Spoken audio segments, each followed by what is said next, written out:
Good evening, ladies and gentlemen. The Bitcoin mania has gripped the country, with people having more questions than answers. Is it a viable investment option? What is the government's position on it? And what are the risks involved? Through the day, we invited you, the viewer, to share your videos with us. Write to us. Now, we are going to play some of those videos. I'm really sorry, we wanted to accommodate many of them, but we are going to take a few of those videos and put your concerns to an expert panel to understand whether you should be investing in the Bitcoin or not. Remember, this is a very interesting story. We are breaking away from the traditional convention that most news channels follow. We feel this is an equally important story. The country is talking about it, and we need to address that concern right here. So, what are we discussing? The big question that we are asking or raising tonight on The Viewpoint, on the Friday edition of The Viewpoint, is Bitcoin the best investment today? We are going to have an expert panel: Manoj Nagpal, the CEO of Outlook Asia Capital; Arvind Gupta, BJP IT cell head, he will be joining us from Thailand; Charanjot Singh Nanda, he's a tax expert, he's also going to be with us; and we will have you, the viewer. All the videos that you have sent, we've been inundated with those videos. All those videos we are going to play out, and then we are going to take these questions directly to these Bitcoin gurus who will give you some sincere advice. Because I think for a medium which is new, it is very important for you to understand, because the government does not seem to be clarifying its position. It says that these are like Ponzi schemes. Are they Ponzi schemes? Then why are they not banned? So what is happening? What should you be knowing about Bitcoin? Will they be banned, or is this a Bitcoin bubble? All these things you will know through the course of the next 30 minutes. So while the Bitcoin boom continues in this country, the Indian government remains clueless on how to treat the cryptocurrency. Take a look at this.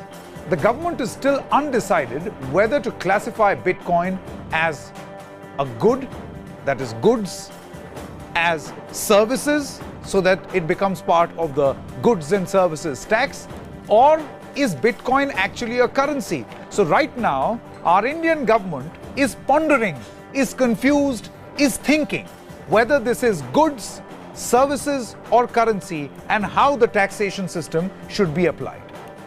Now, why is this significant? Because this classification will decide the tax rate that will be levied on Bitcoin. Now, if Bitcoin is considered a currency, there will be no tax on it. If Bitcoin is considered a service, it will be subject to 12% GST. If Bitcoin is considered to be goods, it will be subject to 18% of the goods and services tax, bringing the indirect tax department a revenue of a whopping 7,200 crore rupees. But there are still questions about whether the GST is applicable on the total revenue or the margin. So all these things are concerns, and also, will the government, by virtue of collecting tax, legitimize the indulgence of people in Bitcoins? In that case, if there are risks involved, will the government then just leave people with a warning, or will they actually take action and control their interests? So this, ladies and gentlemen, is the confusion, the concern in the minds of most Indians. Trust me, the new India, the new age Indian, is talking about this as his investment model. Now, Bitcoins and taxation in India. What exactly is this? Bitcoin investments, in fact, below 36 months, considered short-term capital assets. That is India's position as far as Bitcoin is concerned. Gains from the sales are taxed at slab rates. They have surcharge and then an education cess. In the US, what happens? Cryptocurrency is considered an individual property. That is how US is different in its taxation as far as India is concerned. We are still confused. US treats it as a property, individual property. Here are the taxation rates in the United States: 0%, 15% and 20%, depending on the tax bracket. How will that be defined? Depending on the number of Bitcoins you hold. That is US for you. Now, Cryptocurrency Fairness in Taxation Act, or CFTA, is presently being debated in the US Congress. So they are are slightly more advanced in trying to understand and decode the Bitcoin taxation conundrum. There is a bid to exempt all crypto transactions below $600 from taxation. Now, this is not the rule in India because our government is still trying to understand how to tax Bitcoins. Here is the United Kingdom. Tax on Bitcoin was repealed in 2014. That is the position as far as the United Kingdom is concerned. Now, most cryptocurrency transactions are exempt from VAT fees also. That is the value added tax fees also. There is a standard 20% tax for mining cryptocurrencies, which means if in the UK you indulge in Bitcoins, 20% tax slab, straight. No confusion whatsoever. Germany for you, no value added tax on cryptocurrency transactions. Japan for you, Bitcoin is considered a commodity there in Japan. 8% consumption tax was removed on the 1st of July 2017. Cryptocurrency users now pay a standard income tax, capital gains tax, and company tax. So this is the evolution of the taxation as far as Bitcoins are concerned all around the world. In Singapore, Bitcoin is considered goods, not currency, and similarly, there is a flat 7% tax on Bitcoin transactions. So keeping all these things in mind, ladies and gentlemen, it is very, very clear, keeping all these things in mind, that the government of India is trying to understand how to classify Bitcoins, goods, services, or currency, because the taxation system, as is being debated and discussed all around the world, some of the countries have had a sense of closure. People who are indulging in Bitcoin have a sense of closure. We here in India have no clue. We don't understand. And that is what has led to the confusion, but people are buying it. People consider this as a viable investment, and thus comes concerns and vulnerability. To talk more about this, I've got Manoj Nagpal. He's the CEO of Outlook Asia Capital. Arvind Gupta is going to join us. He's the BJP IT cell head. And Charanjot Singh Nanda. He's a chartered accountant and a tax expert who's also with us. Through the course of this broadcast, remember, as we just told you, Mr. Nagpal, you were with us yesterday also on our show. What we have done, Mr. Nagpal, is to accommodate the concerns of a lot of people. We have invited a lot of videos. We've been advertising it on our Twitter platform, and a lot of them have expressed their concern. They want solutions. They want to know certain things about Bitcoin. So I hope through the course of this broadcast, we'll be able to look into or address a few of those concerns. But first, I want to begin with you. If you could tell me, Mr. Nagpal, this enigma called Bitcoin and the confusion around it as far as taxation is concerned. How can the government deal with this? What is the best way to deal with this? Yeah, the first thing the government needs to do is to identify, as you rightly said, what is Bitcoin and how will we treat Bitcoin as. So will we treat Bitcoin as a goods, services, or a payment mechanism? And if a person holds it, is it legal for him to hold it or not? At this point of time, the government is only saying that Bitcoin is not a legal tender. The government is still not saying whether it is illegal to hold it, whether it is illegal to buy it, whether it is illegal to transact with it. That primarily means that investors at this point of time who are holding it or want to buy it, there is no bar from the government to buy it. At the same point of time, government needs to lay out certain safeguards, regulations and clarity in taxation. If a person buys it and sells it, what will the government treat it as, rather than having the sword currently of income tax notices being sent to investors. So there should be more clarity both on the holding part of Bitcoins, transacting part of Bitcoins, and the taxation of Bitcoins, which we need from the government. Okay, and do you think that the government needs to do this sooner rather than later to avoid confusion? Because see, more and more people are joining in. And why just Bitcoin? I mean, all other cryptocurrencies, Ripple for instance is doing really well. This is being seen as a viable option or viable investment option as opposed to say gold or real estate, which is at an all-time low now. Do you think the sooner the government decides, the better? So cryptocurrencies are going to be the future is our belief. Cryptocurrencies are here to stay.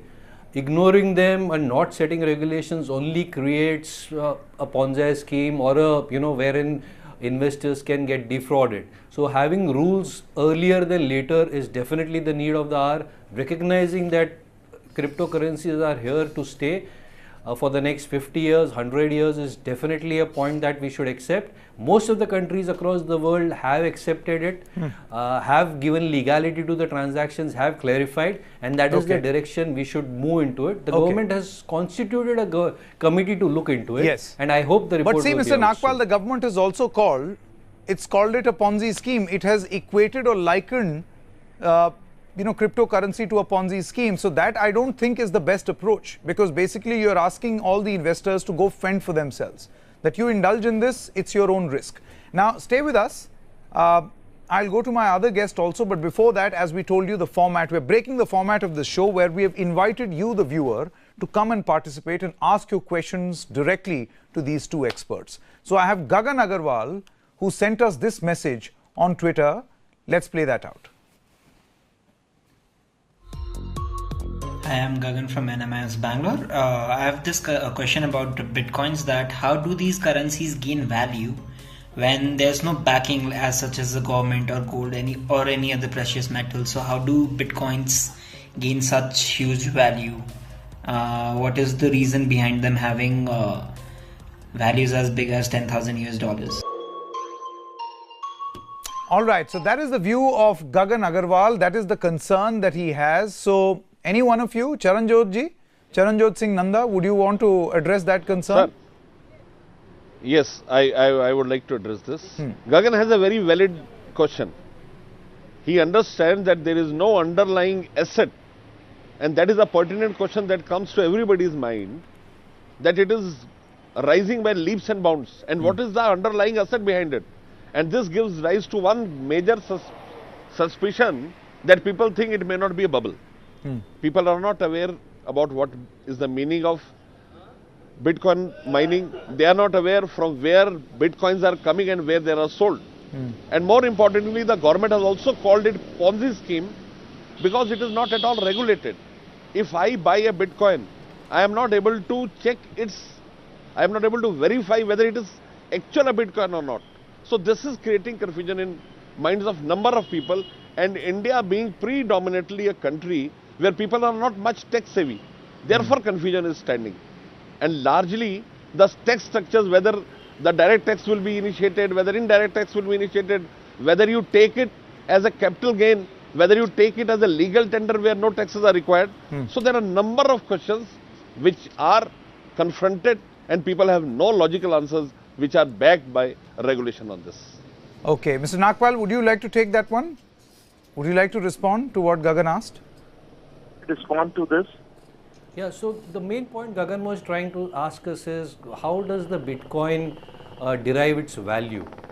Bitcoins or any cryptocurrency are limited in terms of the amount of Bitcoins that will be issued. So for example, for Bitcoins, the total quantum that will be issued is 21 million Bitcoins.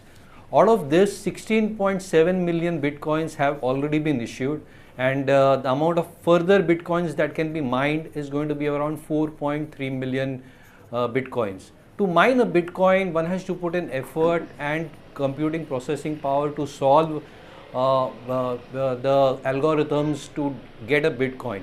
As the number of Bitcoins that are mined keep on increasing, the algorithm keeps on getting more complex. It requires more cost to derive a Bitcoin, and hence as the mining continues, the cost to mine a Bitcoin is going to increase, and that inherently puts in the value to a Bitcoin. So for example, the estimate to to mine the balance 4.5 million Bitcoins is that the last Bitcoin will be mined in 2140, whereas the first 16.7 million Bitcoins got mined in the last 5 years. So you can see the difference, the amount of effort and the time that will require to mine further Bitcoins. Because of this, it creates a scarcity of Bitcoins, and because of that, the value of the Bitcoin keeps on increasing. That is how any cryptocurrency derives its value inherently. Okay, I've got Arvind Gupta of the BJP IT cell also joining us. But Mr. Gupta, before you answer, maybe you can take a few more questions from the people who have actually sent us videos. I'm going to take another video and then I will come to Mr. Gupta. Ritam Goswami, let's take a look at the question. Feasible do you think cryptocurrency will be in the long run, as no country will ever be collecting its taxes in Bitcoin or any other cryptocurrency for that matter, and that's what assigns value to a currency. So will it lose its relevance as a currency per se and will just remain as an extremely volatile financial asset? Okay, Mr. Gupta, Arvind Gupta, would you like to take that question? Yeah, so let me first come in and clarify that I come in as the head of the Digital India Foundation today, and I'm speaking purely in that capacity. Yes. And I have been, I've been hearing Mr. Nagpal and Gagan and a lot of your viewers who've been commenting on this. I think there is a lot of fuel. The greed is the fuel of Bitcoin today, not anything else. I want to put that perspective. People unknowingly, and as Gagan said, are buying something called Bitcoin, which they really don't know what they're buying.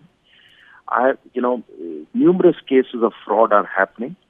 And as far as the government's view has been concerned, I think there is a very clear advisory that the government of India, the finance ministry, has put out, saying Bitcoin akin to a digital pyramid Ponzi scheme. It is multi-level, marketing in its truest form. Then why don't you ban it? We're coming to that. I'm coming to that. It is the process of banning or unbanning a Bitcoin does not exist because it's a cryptocurrency. It's crypto in nature. And the fact that it is no longer a legal tender in India is clearly been advised in the advisory.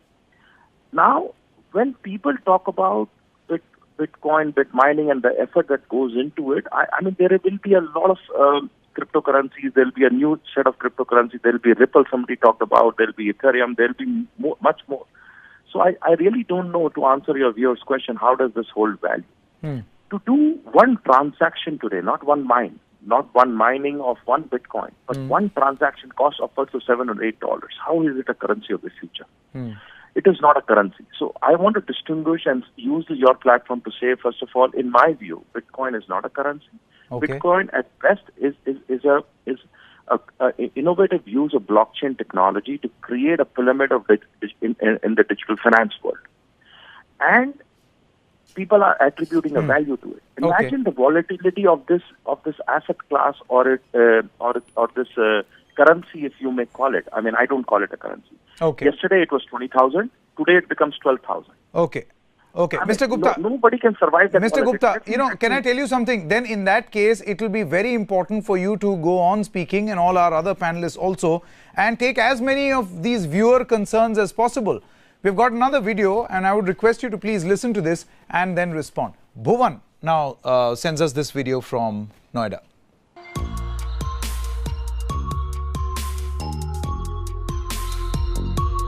Hi, my name is Bhuvan Verma and I want to understand what is the sovereignty of Bitcoins. That's an important question, and I want to take that to Mr. Nagpal. What is the sovereignty of this currency? That's the point that the government also is making. So one of the things I clearly agree is that Bitcoin is not a currency. It's not a legal tender. At the same point of time, it is an accepted form of legal transaction in many of the countries across the world. So at best, a Bitcoin or any other cryptocurrency is a form of a payment mechanism, or as some of the countries have accepted as an asset also.